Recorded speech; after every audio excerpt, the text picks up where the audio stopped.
नमस्कार दोस्तों, मैं मोहित रावत आपका बहुत बहुत स्वागत करता हूं आपके अपने channel perfect place for education point में। जैसे कि आप सभी को पता है, हमारे अग्रवाल चैप्टर 6 मैथ्स का एवरेज पढ़ रहे थे, उसी का हम अगले प्रश्न की ओर चलते हैं। प्रश्न नंबर हमारे सामने है 21। तो आइए देखते हैं प्रश्न नंबर 21 क्या कहने वाला है। देखिए प्रश्न नंबर 21 है हमारे पास, ए तथा बी की औसत मासिक आय 14,000, बी तथा सी की औसत मासिक आय 15,600 और ए तथा सी की औसत मासिक आय रुपए 14,400 है। बी की मासिक आय कितनी है, हमें क्या बताना है, बी की मासिक आय कितना है। तो देखिए सबसे पहले हम देख लेते हैं ए तथा बी की कितनी दी है हमें 14,000, ए तथा बी की दी है हमें 14,000, ठीक है। उसी प्रकार हमें बी तथा सी की दी है मासिक आय 15,600, काय की दी है बी तथा सी की 15,600। उसी प्रकार देखते हैं ए तथा सी की औसत मासिक आय कितनी दी है हमें 14,400, कितनी दी है 14,400। ए तथा सी की कितनी दी है हमें 14,400, ठीक है। उसी प्रकार हमें निकालना क्या है, बी की मासिक आय निकाल। तो हम क्या करेंगे, जिसमें आपको बी दिख रहा है उन दोनों को जोड़ो, तीसरे वाले को घटा दो। तो दोनों को जोड़ दें 14,000 और 15,600 को, कितने हो गए 29,600। कितने हो गए 600 का तो 600 आ गया, 5 और 4 9, 1 और 1 2, कितने हो गए 29,600 में से 14,400 को हम माइनस कर देते हैं। तो 0 का 0, 0 का 0, 6 में से 4 गए तो 2, 9 में से 4 गए तो 5 और 2 में से 1 गया तो 1। तो हमारा उत्तर कितना आया 15,200। कितना उत्तर आया हमारा 15,200, यानी हमारे पास बी की मासिक आय कितनी है 15,200। तो आइए हम अगले प्रश्न की ओर बढ़ते हैं। अगला प्रश्न क्या है हमारा, एक समूह में विद्यार्थियों के औसत अंक 63 हैं, इनमें से 3 के प्राप्तांक 78, 69 तथा 48 हैं। शेष 6 विद्यार्थियों के औसत अंक कितने हैं। हमें बताना है कि 6 विद्यार्थियों का औसत अंक कितना, ठीक है। तो हमें पता नहीं है कि एक समूह के अंदर कितने विद्यार्थी हैं। तो क्या बोला है उसने, 6 तो यहां दिया है, 3 यहां दिया है, 6 + 3 कर लो, टोटल कितने हो गए 9 विद्यार्थी हो गए। कितने विद्यार्थी हो गए 9 विद्यार्थी हो गए। तो हम 9 का गुणा 63 में कर दें, क्योंकि एक समूह में विद्यार्थी का औसत कितना दिया था हमें 63। तो हम 63 में गुणा कर दें, 9 × 27 का 7, 9 छंग 54, 54 और 2 56, कितना हो गया 567। अब देखते हैं हमें क्या बोल रहा है, इनमें से 3 के प्राप्तांक 78, 69 और 48 हैं। इनको जोड़ लो 78, 69 तथा 48, 9 और 8 हो गए 17, 17 8 हो गए 25, बचा 2, 4 और 6 हो गए 10, 10 और 7 17, 17 और 2 19। तो हम क्या करेंगे 567 में से 195 को माइनस कर देते हैं माइनस। 7 में से 5 गए तो 2 बचे, 16 में से 9 गए तो 7 बचे। यहाँ पे बचा कितना हमारे पास 4, 4 में से 1 गया तो 3 बचा। तो हमारे पास इसको देखते हैं 372। तो क्या आ गया हमारे पास टोटल औसत आ गई। अब हमें निकालना कितने विद्यार्थियों का था, शेष 6 विद्यार्थियों के औसत अंक कितने हैं, 6 से भाग कर दें, 6 छंग 36, बचा कितना हमारे पास 1, 6 दूना 12, कितना आया 6 दूना 12। तो कितना आया हमारे विद्यार्थियों का औसत अंक, 6 विद्यार्थियों का औसत अंक आया है हमारे पास 62। तो आइए हम अगले प्रश्न की ओर बढ़ते हैं। और अगला प्रश्न है हमारा प्रश्न नंबर 23। प्रश्न बोल रहा है हमारा, गणित में 28 छात्रों द्वारा प्राप्त अंकों का औसत 50 था। कितने छात्रों द्वारा बोल रहा है 28 का 50 था। देखते हैं आगे, 8 छात्र विद्यालय छोड़कर चले गए। भैया क्या हो गया, 8 छात्र जो थे विद्यालय छोड़ भाग गए। इसके शेष छात्रों के औसत प्राप्तांक में 5 की वृद्धि हो गई। विद्यालय छोड़कर जाने वाले छात्रों द्वारा प्राप्तांक का औसत क्या है। जो विद्यालय छोड़कर भाग गए उनका प्राप्तांक का औसत पूछ रहा है कितना है। तो आइए देखते हैं क्या बोल रहा है, गणित में 28 छात्रों द्वारा, कितने 28 छात्रों द्वारा प्राप्त अंकों का औसत 50 है। कितना है 50। तो दोनों का गुणा कर दें। जब भी औसत की बात आए तो हम क्या करें, योग निकालें। तो योग कैसे निकलता है, गुणा करके, 0 का 0, 8 और 5 40 का 0, कितना बचा 4, 5 दूना 10 और 14, कितना हो गया 1400। उसके बाद क्या बोल रहा है भैया, विशेष कर करके ध्यान देना, उसके बाद क्या बोल रहा है, 8 छात्र विद्यालय छोड़कर चले गए, 28 में से 8 माइनस कर दो, कितने रह गए, 20 रह गए। इससे शेष छात्रों की औसत प्राप्तांक में 5 की वृद्धि हो गई, प्लस 5 कर दो, कितने हो गए, 55 हो गए। तो 20 के अंदर 55 का गुणा कर दें तो 0 का 0, 5 दूना 10 का 0, कितना बचा 1, 5 दूना 10 और 1 11, तो इसको माइनस कर दो, कितना आया 300। औसत कितना आया हमारे पास 300। अब क्या बोल रहा है, विद्यालय छोड़कर जाने वाले छात्रों द्वारा प्राप्तांकी का औसत कितना है। कितने विद्यालय छोड़कर गए थे, 8 विद्यार्थी। 8 से 300 को भाग कर दो, 8 एकम 8, 8 दूना 16 और 8 तिया 24, कितना आया 8 तिया 24, कितना बचा हमारे पास 6, 60 हो गया, कितना हो गया 60, 8 साथी 56, कितना हुआ 8 साथी 56, फिर बचा हमारे पास पॉइंट, फिर बचा हमारे पास 4, 8 5 40, कितना आया 8 विद्यार्थी जो छोड़कर गए थे उनकी प्राप्तांकी कितनी आई हमारे पास 37.5, कितना आया 37.5। तो आइए अगले प्रश्न को देखते हैं। किसी कक्षा के विद्यार्थियों का औसत प्राप्तांक कितना है, 66। भैया कितना आ गया 66। कक्षा में लड़कियों का औसत प्राप्तांक 80 था, 80 है, कितना है 80। गर्ल का देख लेते हैं कितना है 80, तथा लड़कों का औसत प्राप्तांक कितना है, लड़कों का 40 है। वो बोलते हैं ना गर्ल्स फर्स्ट, इसमें भी देखो गर्ल्स नंबर फर्स्ट पे आ रही है, लेडीज फर्स्ट जो नारा है वो भी यहाँ पे मान्य कर रहा है। 66 है, कक्षा में लड़कियों का औसत प्राप्तांक 80 तथा लड़कों का औसत प्राप्तांक 40 है। कक्षा में कितने प्रतिशत विद्यार्थी लड़के हैं, बताना हमें ये है कि लड़के कितने प्रतिशत हैं कक्षा के अंदर। तो देखिए हम इस 80 में से 66 को माइनस कर दें, 10 में से 6 को माइनस करो, कितना आया 4, कितना आया हमारे पास 4, इधर बचा हमारे पास 7, 7 में से 6 को किया तो कितना आया 1।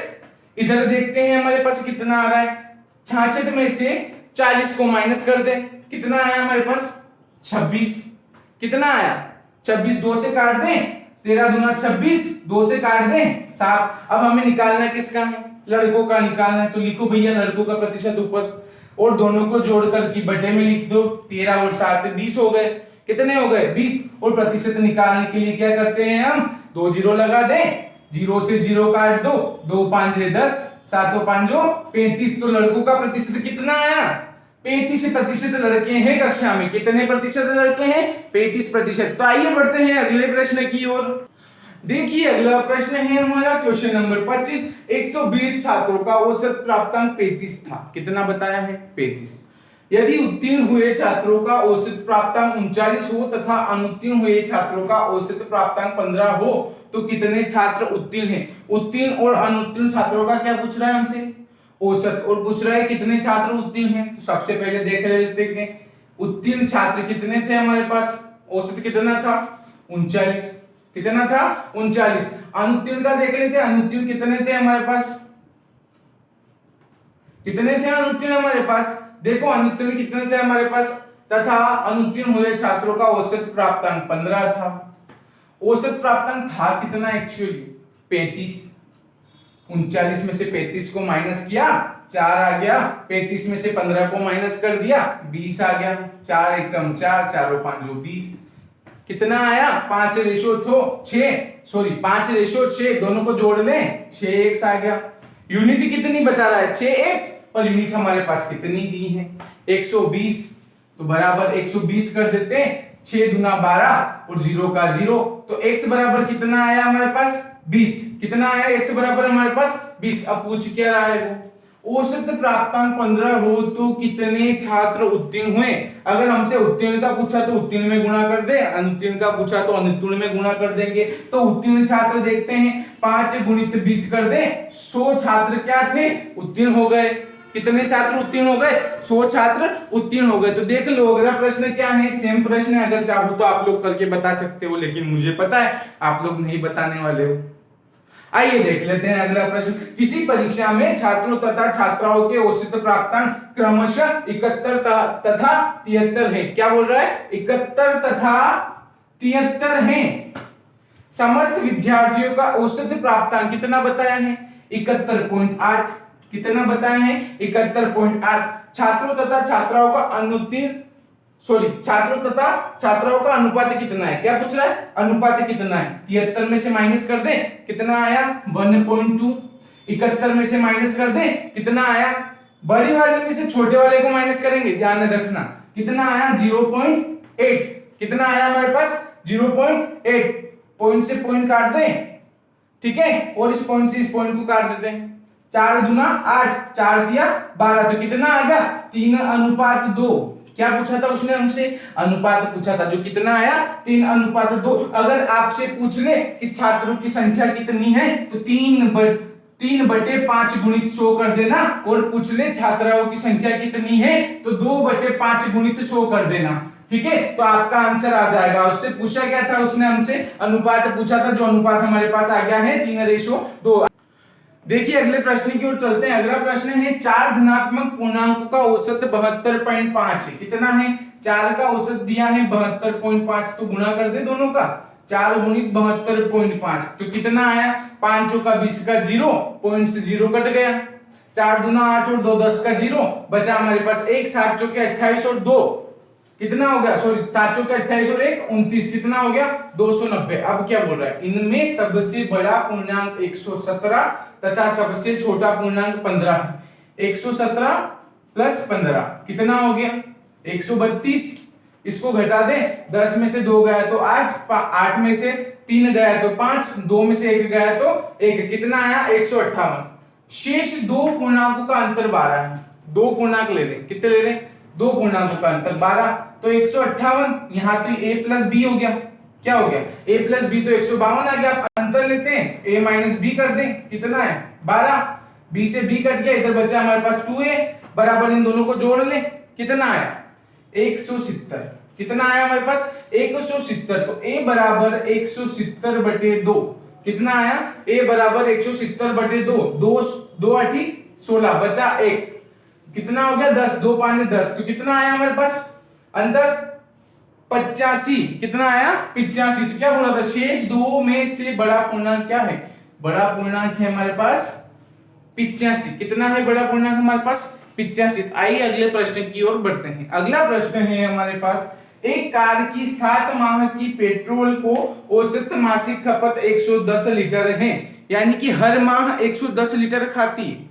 कितना खाती है, हर माह 110 लीटर खाती है कार पेट्रोल, ठीक है। देखते हैं यदि अगले 5 माह की औसत मासिक खपत 86 लीटर है, अगले 5 माह की कितना बोल रहा है 86 लीटर, यानी कि जो बाद के जो 5 महीने हैं उसमें हर महीने 86 लीटर की खपत हमारी कार देती है हमें पेट्रोल की। तो क्या बोल रहा है वो, तो इस कार की पूरे वर्ष की औसत मासिक खपत कितनी, पूरे वर्ष की पूछ रहा है वो।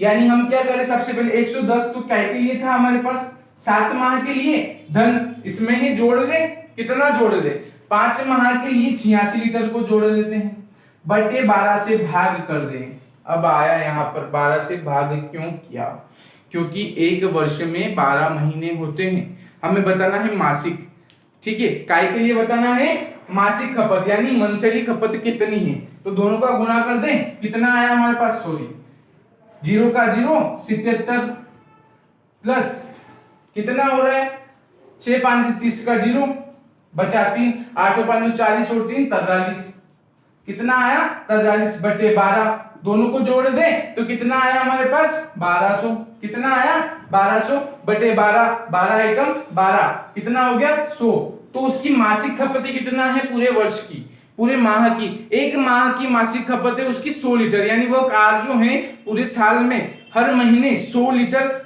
की तेल की खपत हमें देती है। अगला प्रश्न है हमारे सामने, अगला प्रश्न है हमारे सामने 29वां, एक वर्कशॉप में कार्यरत सभी कर्मचारियों का औसत वेतन रुपए 8000 है। सभी कर्मचारियों का कितना बता रहा है 8000 रुपए बता रहा है भाई मेरा, कितना बता रहा है 8000। इनमें से 7 अभियंताओं का औसत वेतन रुपए 12000 है। कितना है, अभियंताओं का औसत वेतन 12000 है, ठीक है। उसके बाद देखते हैं 12000 है, तथा शेष कर्मचारियों का औसत वेतन कितना है, बाकी जो कर्मचारी बचे हैं उनका औसत वेतन कितना है 6000 रुपए, कितना है रुपए 6000। इस वर्कशॉप में कार्यरत सभी कर्मचारियों की संख्या कितनी है, हमें बताना है कि सभी कर्मचारियों की संख्या है कितना। तो हम देखते हैं 6 में से 8 में से 6 को माइनस कर दे तो कितना आया हमारे पास 2000। ठीक है, 12 में से 8 को माइनस कर दे तो कितना आया हमारे पास 4000। कितना आया 4000। 0 से 0 काट दें, ये काट दी 0 से 0। 2 एकम 2, 2 दूना 4। कितना आया 1:2।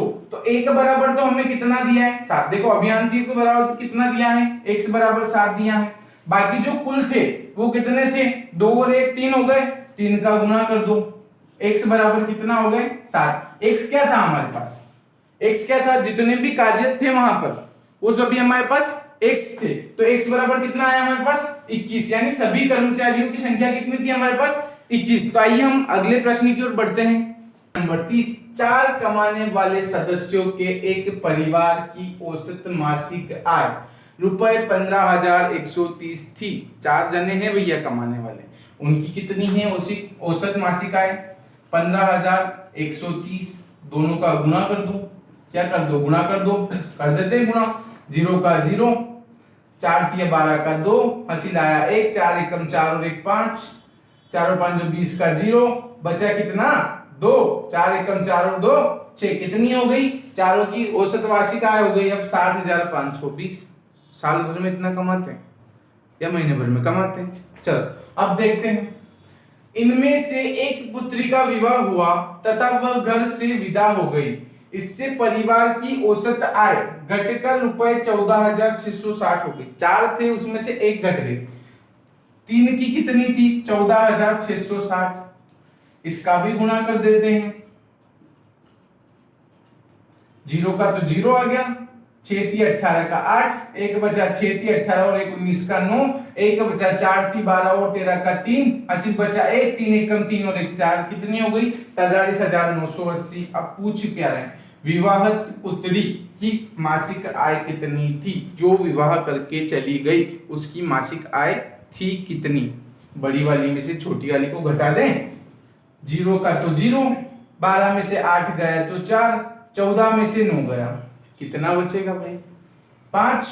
इधर बचा हमारे पास 9, 9 में से 3 गया तो बचा 6, कितना बचा 6, 5 में से 4 गया तो कितना बचा 1। तो जो विवाहित पुत्री थी वो कितने रुपए कमाती थी 16,540 रुपए कमाती थी। कितने कमाती थी 16,540 रुपए। देखते हैं अब बाकी के प्रश्न हम आपके सामने अगली वीडियो में लेके आएंगे, अगले पार्ट में लेके आएंगे। तब तक के लिए मैं आपसे विदा लेता हूं और हमारे चैनल पे इसी तरीके से बने रहिएगा। चैनल को लाइक शेयर एंड सब्सक्राइब करना ना भूलें, जाते जाते बेल आइकन को दबाना ना भूलें। और सुनो एक बार, लाइक जरूर ठोकते हुए जाना।